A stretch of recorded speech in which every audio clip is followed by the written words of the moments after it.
Hey everyone, welcome to judiciary plus. हम run कर रहे हैं हरियाणा जुडिशरी के लिए माइनर एक्ट की सीरीज।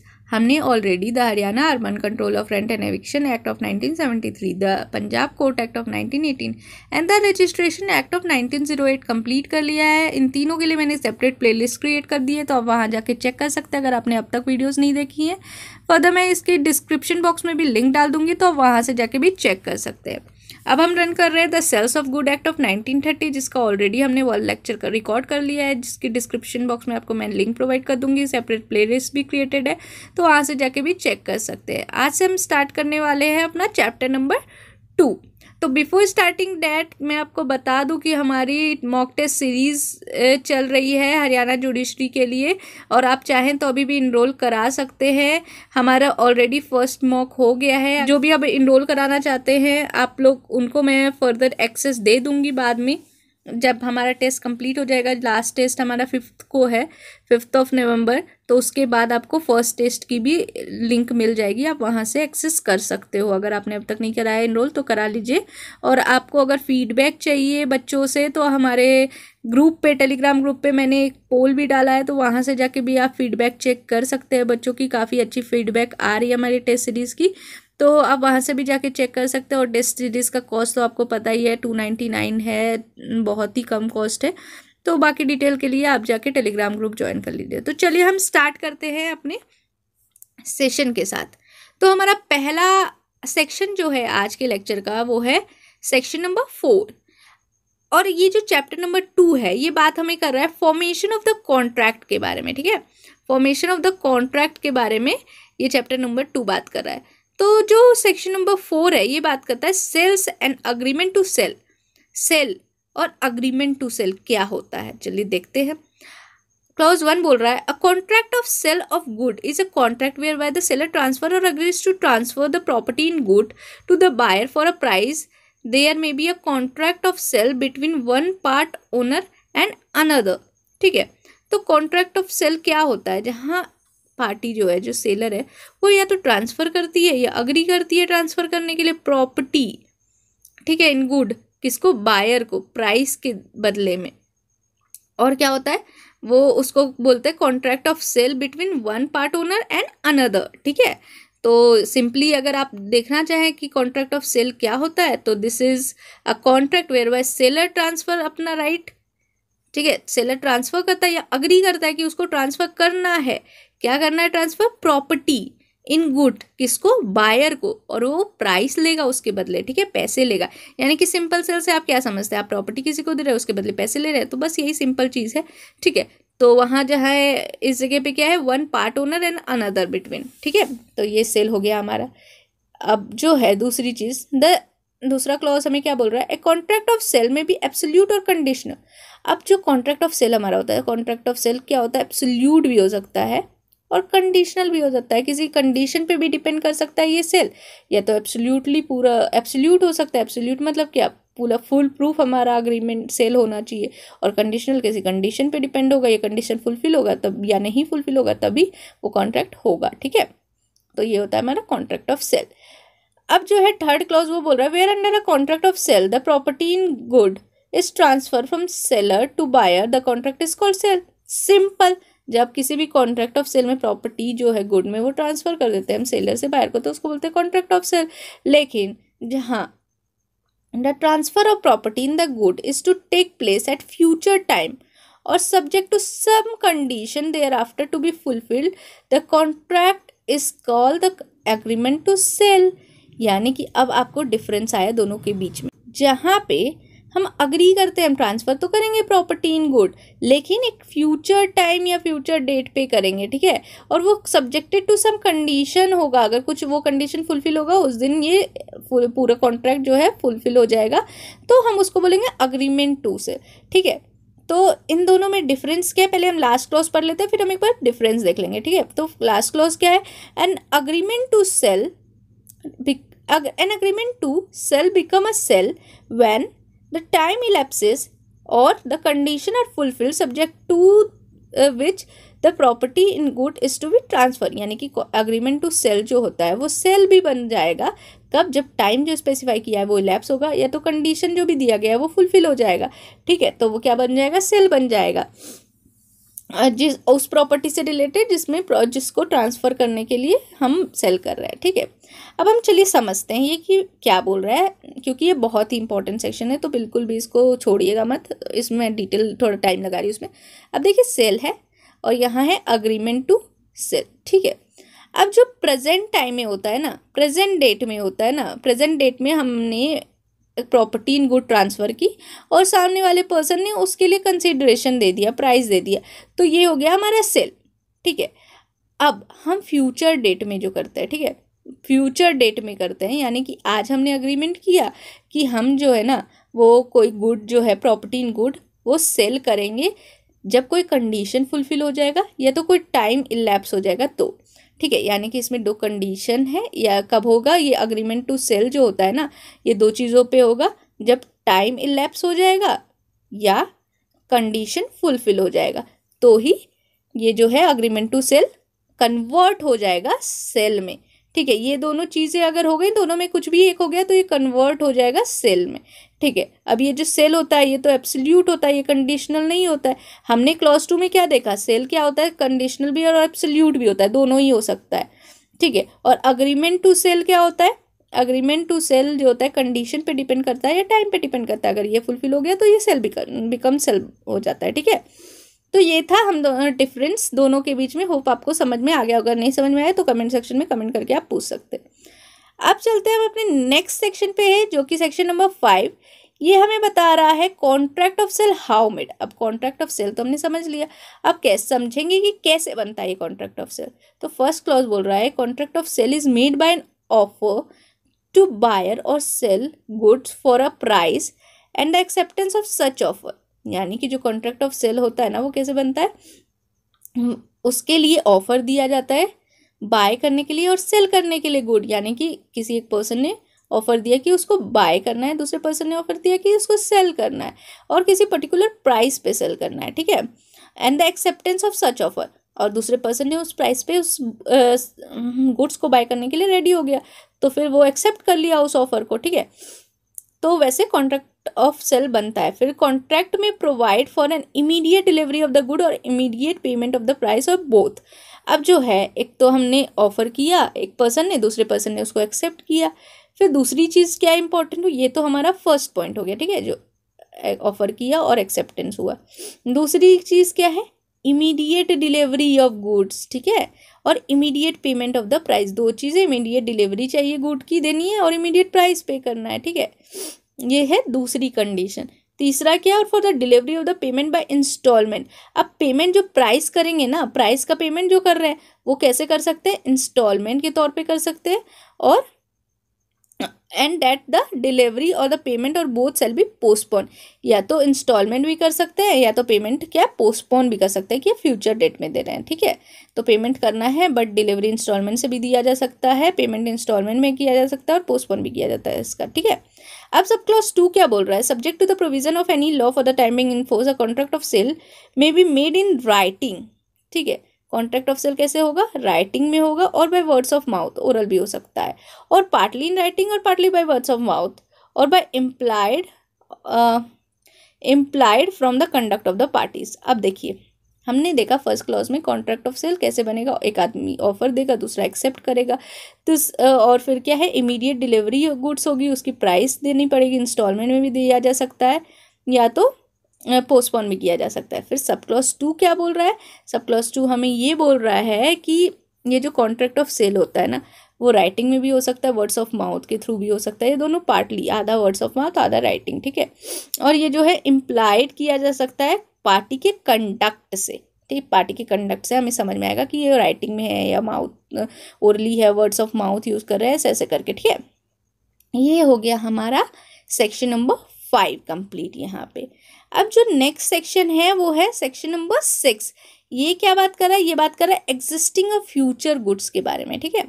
तो goods which forms the subject of a contract of sale may be either existing good owned और possessed by the seller और फ्यूचर गुड्स, ठीक है। यानी कि एग्जिस्टिंग और फ्यूचर गुड्स क्या होता है, तो गुड्स जो फॉर्म करता है subject of contract of sale, जो सब्जेक्ट होता है ना सेल का, कॉन्ट्रैक्ट ऑफ सेल जो हमने किया उसका जो सब्जेक्ट होगा वो होगा एग्जिस्टिंग गुड्स, ठीक है। एग्जिस्टिंग हो सकता है या फ्यूचर भी हो सकता है।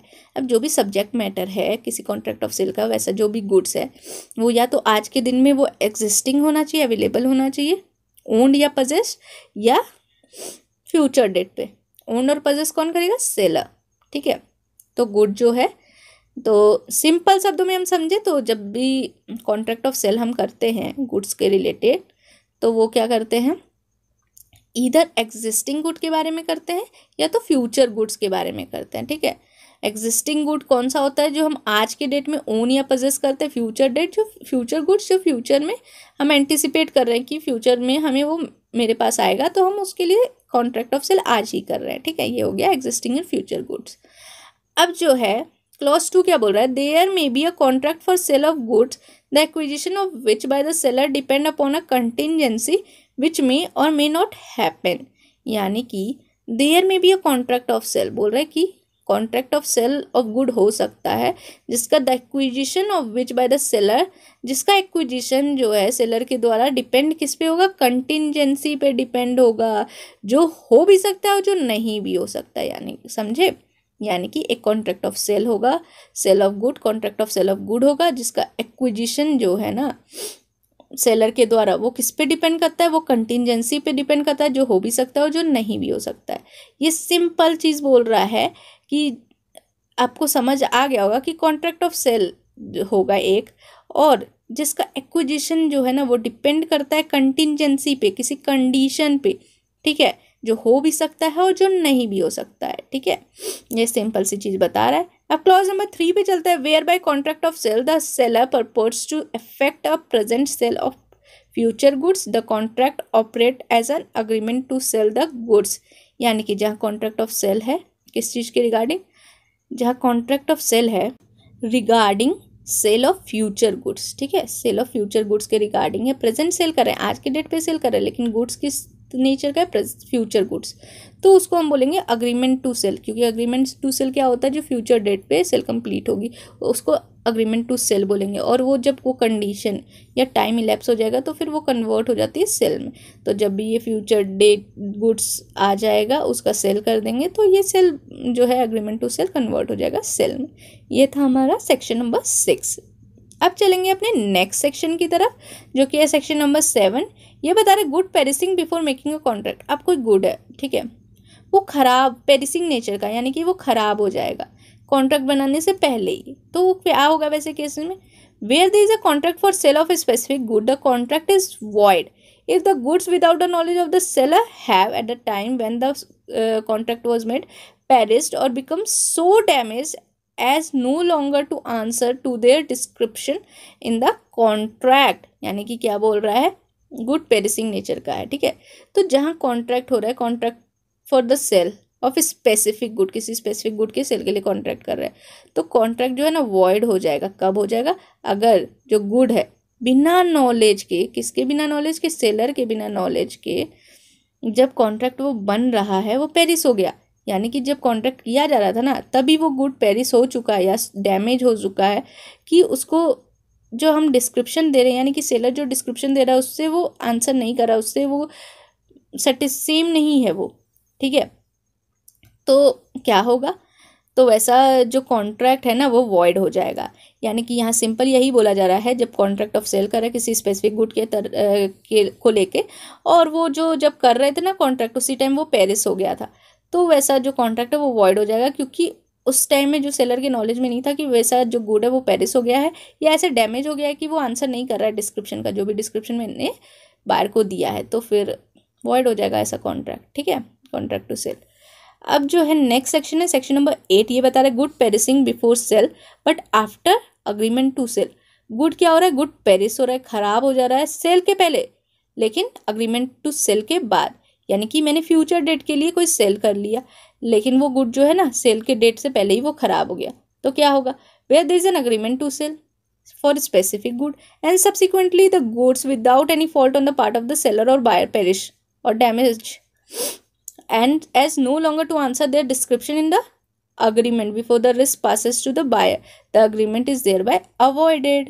यानी कि क्या बोला जा रहा है, जब कोई अग्रीमेंट टू सेल कर रहे हैं स्पेसिफिक गुड से रिलेटेड, ठीक है, और जो गुड है ना वो बिना किसी फॉल्ट के सेलर के पार्ट में या बायर के पार्ट में पेरिश हो जाता है, ठीक है, या इतना डैमेज हो जाता है कि वो आंसर नहीं कर पा रहा है डिस्क्रिप्शन का, ठीक है, तो क्या होगा, और ये कब हो रहा है, जब सेल की डेट है उससे पहले हो जा रहा है, ठीक है, और वो बायर को जाने से पहले हो जाता है, तो अग्रीमेंट को ना अवॉइड कर सकते हैं। भले ही हमने अग्रीमेंट टू सेल कर लिया हो फ्यूचर गुड से रिलेटेड कि बाद में हम ट्रांसफ़र कर देंगे, लेकिन जिस दिन डेट था ना सेल का उससे पहले वो गुड क्या हो गया, पेरिश हो गया या डैमेज हो गया, और या तो वो डिस्क्रिप्शन को मैच नहीं करा, और उसमें ना सेलर की गलती है ना बायर की गलती है, तो भी ऐसी कॉन्ट्रैक्ट को जो है ना बायर अवॉइड कर सकता है, क्योंकि अभी तक उसके पास पोजीशन आया ही नहीं और गुड पहले से ख़राब हो चुका है, तो वो क्यों लेगा पोजीशन। तो सिंपल सी नॉर्मल कॉमन सेंस भी है इस पे जो लगा सकते हैं हम। और इसी के साथ हमारा सेक्शन नंबर 8 कंप्लीट होता है। नेक्स्ट सेक्शन पे चलते हैं, सेक्शन नंबर 9 जो कि असर्टेनमेंट ऑफ प्राइस का के बारे में बता रहा है। फर्स्ट क्लॉज बोल रहा है the price in a contract of sale may be fixed by the contract or may be left to be fixed in a manner thereby agreed or may be determined by the course of dealing between the party। यानी कि जो price होता है ना contract of cell का, वो fix कैसे किया जाता है, फिक्स किया जाता है कॉन्ट्रैक्ट से और उसको लेफ्ट कर दिया जाएगा, छोड़ दिया जाएगा फिक्स करने का उस मैनर में जो अग्री होता है और जो डिटरमाइन किया जाता है by the course of dealing between the parties, ठीक है। यानी कि सिंपल शब्दों में समझे तो जब हम कोई कॉन्ट्रैक्ट ऑफ सेल करते हैं तो उसकी जो प्राइस है ना, जो प्राइस जो भी कंसिडरेशन है उस कॉन्ट्रैक्ट ऑफ सेल का, वो हम फिक्स कर लेते हैं उसी वक्त, या तो उसको छोड़ देते हैं कि ये फिक्स कर लिया जाएगा उस मैनर में जो भी पार्टीज डिसाइड कर चुकी है अपनी डीलिंग में, ठीक है, उस मैनर में वो डिसाइड कर लेंगे, तो उसलिए छोड़ भी दिया जा सकता है। अब क्लॉज 2 पे चलते हैं, where the price is not determine in accordance with the foregoing provisions, ठीक है, जहाँ प्राइस डिटरमाइन नहीं हो पा रहा है ऊपर के तरीके से कि प्राइस वो फिक्स कर लेंगे या तो छोड़ देंगे पार्टीज के कंसेंट के लिए, तो ऐसे नहीं हो पा रहा है, तो फिर क्या हमारे पास सॉल्यूशन है, तो बायर शैल पे the seller A reasonable price. अगर डिटरमाइन नहीं ही कर पा रहे हैं तो क्या करेंगे, हम रीजनेबल प्राइस दे देंगे सेलर को, ठीक है। और what is a reasonable price is a question of fact depend upon the fact and circumstances of particular case. अब रीजनेबल प्राइस क्या होगा ये तो पर्टिकुलर केस पे डिपेंड करता है, केस टू केस ये वेरी होगा, this is a subjective matter, ठीक है। तो सबसे पहले तो हम ये देखेंगे कि प्राइस फिक्स होगा कॉन्ट्रैक्ट ऑफ सेल में, अगर नहीं है तो पार्टीज डिसाइड करेगी, और अगर नहीं हो पा रहा है तो रीजनेबल प्राइस लेंगे, और वो क्वेश्चन ऑफ फैक्ट है जो डिपेंड करता है केस टू केस बेसिस पे, ठीक है। ये था हमारा ascertainment of price section number 9। Next section पे आते हैं जो है section number 10, agreement to sell at valuation. तो वैल्यूएशन पे अग्रीमेंट टू सेल कर रहे हैं, तो when there is an agreement to sell good on the terms that price is to be fixed by valuation of the third party and such third party cannot or does not make such valuation, the agreement is thereby avoided। यानी कि क्या बोल रहा है, जहाँ contract of sale है किस चीज़ का, सेल ऑफ गुड्स, ऐसे टर्म्स पे कि प्राइस जो है ना वो फिक्स की जा रही है by the valuation of the third party, ठीक है। प्राइस कैसे फिक्स कर रही है, valuation of the third party पे, और वैसे जो थर्ड पार्टी है ना वो कैन नॉट और does not make any such valuation, the agreement thereby avoided, जिससे अग्रीमेंट को अवॉइड किया जा सकता है, ठीक है। तो सिंपली समझे तो क्या बोल रहा है, जहाँ अग्रीमेंट टू सेल है किस चीज़ का अग्रीमेंट टू सेल कर रहे हैं, गुड्स का, ऐसे टर्म्स पे कर रहे हैं जो कि प्राइस जो है ना वो फिक्स की जा रही है थर्ड पार्टी की वैल्यूएशन पे, यानी कि थर्ड पार्टी वैल्यूएशन कर रहा है और उस पर प्राइस फिक्स हो रहा है agreement to sale of goods से रिलेटेड, ठीक है। And such third party can not और does not make such valuation, और थर्ड पार्टी के वैल्यूएशन पे हो रहा है, लेकिन ये थर्ड पार्टी जो है ना वो डिटरमाइन ही नहीं कर पा रही है उसका वैल्यूएशन, तो वैसा अग्रीमेंट भी अवॉइड किया जाएगा, क्योंकि इसका बेसिस ही है थर्ड पार्टी के वैल्यूएशन पे, और जब थर्ड पार्टी वैल्यूएशन ही नहीं लगा पा रहा है तो ऐसा कॉन्ट्रैक्ट अवॉइड कर सकते हैं, ठीक है। इसके साथ एक प्रोवाइजो अटैच्ड है जो बोल रहा है इफ द गुड और any part thereof have been delivered to and appropriated by the buyer he shall pay a reasonable price thereof। अब तो अवॉइड तो हो गया, लेकिन अवॉइड करने से पहले कुछ गुड्स का पार्ट जो है ना वो क्या गया था, डिलीवर हो गया था बायर को, तो उस चीज़ का वो क्या रीजनेबल प्राइस पर देगा और फिर कॉन्ट्रैक्ट अवॉइड हो जाएगा, ठीक है। क्लॉज 2 क्या बोल रहा है, where such third party is prevented from making the valuation by the default of the seller और buyer, the party not in fault may maintain a suit for damages against the party in fault, यानी कि जहाँ third party को prevent किया जा रहा है valuation बनाने के लिए। अब उसकी वैल्यूएशन पे कॉन्ट्रैक्ट था लेकिन वो वैल्यूएशन करने के लिए उसको रोका जा रहा है, ठीक है। तो क्या होगा, वैसे थर्ड पार्टी को प्रिवेंट किया जा रहा है वैल्यूएशन बनाने के लिए, और वो किसके फॉल्ट पे, फॉल्ट ऑफ द सेलर और बायर, यानी कि इन दोनों में से किसी एक के फॉल्ट पे ये वैल्यूएशन नहीं कर पा रहा है। तो जो पार्टी फॉल्ट पे नहीं है ना, वो मेंटेन कर सकती है suit for damage against the party in the fault, यानी कि जिसका लॉस हो रहा है, जो पार्टी इन फॉल्ट नहीं है, वो एक सूट ला सकती है उस पार्टी के अगेंस्ट जो पार्टी इन फॉल्ट है, ठीक है, जो वैल्यूएशन नहीं करने दे रहा है थर्ड पार्टी को, जिसके कारण कॉन्ट्रैक्ट क्या है, अवॉइड हो रहा है। तो उसको क्या है, उसके अगेंस्ट सूट भी लाया जा सकता है पार्टी नॉट इन डिफॉल्ट के द्वारा। नेक्स्ट सेक्शन है सेक्शन नंबर 11, ये बता रहा है स्टिपुलेशन एज टू टाइम के बारे में, ठीक है। स्टिपुलेशन एज टू टाइम, यहाँ क्या बताया जा रहा है, unless different intention appears from the terms of the contract, stipulation as to time of the payment are not deemed to be in the essence of the contract of sale, whether any other stipulation as to time is the essence of the contract or not depend upon the terms of the contract। यानी कि जब तक कुछ different intention appear नहीं होता है, ठीक है, कब, कहाँ से, from the terms of the contract, जब तक कोई डिफरेंट इंटेंशन अपीयर नहीं होता है टर्म्स ऑफ द कॉन्ट्रैक्ट, तो स्टिपुलेशन जो भी होगा ना, टाइम से रिलेटेड, टाइम ऑफ पेमेंट से रिलेटेड, ठीक है, ये जो भी स्टिपुलेशन दिया होगा टाइम ऑफ पेमेंट से रिलेटेड, वो नहीं माना जाएगा, नॉट डीम टू बी ना essence of a contract of sale. वो क्या है, वो essence of contract of sale नहीं माना जाएगा, चाहे कोई other stipulation as to time जो है वो एसेंस हो कॉन्ट्रैक्ट का या ना हो, डिपेंड किस पे होता है, कॉन्ट्रैक्ट के टर्म्स पे, ठीक है। यानी कि यहाँ क्या बोला जा रहा है कि स्टिपुलेशन जो करते हैं ना हम लोग पेमेंट के बारे में, टाइम ऑफ पेमेंट के बारे में, वो किसी कॉन्ट्रैक्ट ऑफ सेल का एसेंस नहीं बनेगा, एसेंशियल पार्ट नहीं बनेगा। वेदर वैसे स्टिपुलेशन ऑफ टाइम जो है ना वो एसेंस है कॉन्ट्रैक्ट का या नहीं, और वो डिपेंड करता है टर्म्स ऑफ कॉन्ट्रैक्ट पे या नहीं, वो ठीक है, वो एसेंस नहीं बनेगा। यानी कि टाइम जो है कॉन्ट्रैक्ट ऑफ सेल का एसेंस नहीं बनेगा unless different intention appears, different intention appear होगा तो फिर वो होगा। लेकिन नॉर्मल केसेस में क्या होगा, stipulation as to time of payment जो है essence of contract of sale नहीं बनेगा, और जो अदर स्टिपुलेशन होता है टाइम से related is of the essence of the contract, ठीक है, और वो not depend upon the terms of the contract, और वो डिपेंड नहीं करेंगे कॉन्ट्रैक्ट के टर्म्स पे, ठीक है। तो नॉर्मल केस में जो है stipulation as to time of payment is not deemed to be essence of the sales of contract of sale, this is important, याद रखिएगा, ठीक है। नेक्स्ट सेक्शन पे चलता है, this is very very very very, मतलब मैं कितनी बार वेरी बोलूँ पता नहीं, इतना इंपॉर्टेंट है ये सेक्शन, ठीक है, तो ध्यान से देखिएगा। कंडीशन एंड वारंटी के बारे में बता रहा है, ठीक है। A stipulation in a contract of sale with reference to a good which are the subject thereof may be a condition of warranty, यानी कि स्टिपुलेशन जो होता है ना, स्टिपुलेशन किसी कॉन्ट्रैक्ट ऑफ सेल से रिलेटिंग, किसके रेफरेंस में, गुड्स के रेफरेंस से, जो कि सब्जेक्ट मैटर है, ठीक है, वो क्या हो सकता है, कंडीशन एंड वारंटी। अब हम देखेंगे अलग अलग कंडीशन एंड वारंटी को, ठीक है। अब जो कंडीशन, ये कितनी बार सवाल आ चुका है मुझे नहीं पता, बहुत ही बार आया, बहुत ही इंपॉर्टेंट है। तो कंडीशन जो होता है ना, वो एक होता है stipulation essential to the main purpose of the contract, जो मेन पर्पस के बारे में बात कर रहा है ना, कॉन्ट्रैक्ट के जो मेन पर्पस के बारे में बात कर रहा है, उसको हम बोलते हैं कंडीशन, ठीक है। Breach of which give rise to the treat the contract as repudiated, यानी कि अगर उस चीज़ का ब्रीच करेंगे ना वैसे कंडीशन का, तो वैसे कॉन्ट्रैक्ट क्या हो जाएगा, रिप्यूडिएट हो जाएगा, ख़त्म हो जाएगा, तो इसको हम बोलेंगे कंडीशन, ठीक है। तो कंडीशन क्या होता है, कंडीशन होता है एक स्टिपुलेशन जो कि असेंशियल होता है मेन पर्पस का कॉन्ट्रैक्ट का, और जिसके ब्रीच से कॉन्ट्रैक्ट क्या होता है, रिप्यूडिएट हो जाता है, ख़राब हो जाता है, ठीक है, ये होता है कंडीशन। दूसरी चीज़ है वारंटी। वारंटी क्या है, वारंटी है stipulation to the collateral to the main purpose of the contract, the breach of which give rise to the claim of damage but not a right to reject the good and treat the contract as repudiated। यानी कि warranty जो है ना वो main नहीं होता है, वो मेन नहीं है कॉन्ट्रैक्ट का, बट वो कोलेट्रल है, एंसिडियरी चीज़ है, मेन पोर्शन का जो है ना वो कोलेट्रल भाग है, ठीक है, सहयोगी भाग है उस कॉन्ट्रैक्ट का, और जिसके ब्रीच से जो है ना क्लेम फॉर डैमेज राइज होता है, but not a right to reject the goods and treat the contract as repudiated.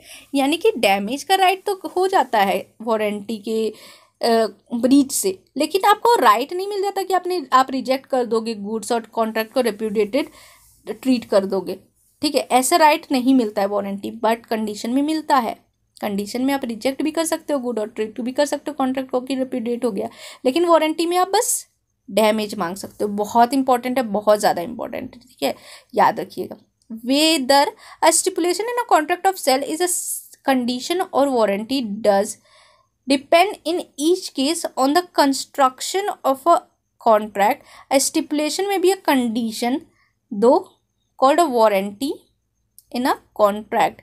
यानी कि स्टिपुलेशन जो होता है ना कॉन्ट्रैक्ट ऑफ सेल में, वो क्या है, कंडीशन और वारंटी है, जो डिपेंड होता है हर एक केस में कंस्ट्रक्शन और कॉन्ट्रैक्ट पे, ठीक है। और स्टिपुलेशन क्या हो सकता है, एक कंडीशन हो सकता है जिसको कॉल क्या कर सकते हैं, वारंटी कॉन्ट्रैक्ट में, ठीक है। तो किसी कॉन्ट्रैक्ट में जो स्टिपुलेशन होता है ना सेल के बारे में, वो एक कंडीशन होता है या वारंटी होता है, और डिपेंड करता है कैसे कॉन्ट्रैक्ट को बनाया गया, कैसे कंस्ट्रक्ट किया गया है। तो वो स्टिपुलेशन वारंटी भी हो सकता है, कंडीशन भी हो सकता है, उसके कंस्ट्रक्शन ऑफ कॉन्ट्रैक्ट पे पूरा डिपेंड करता है।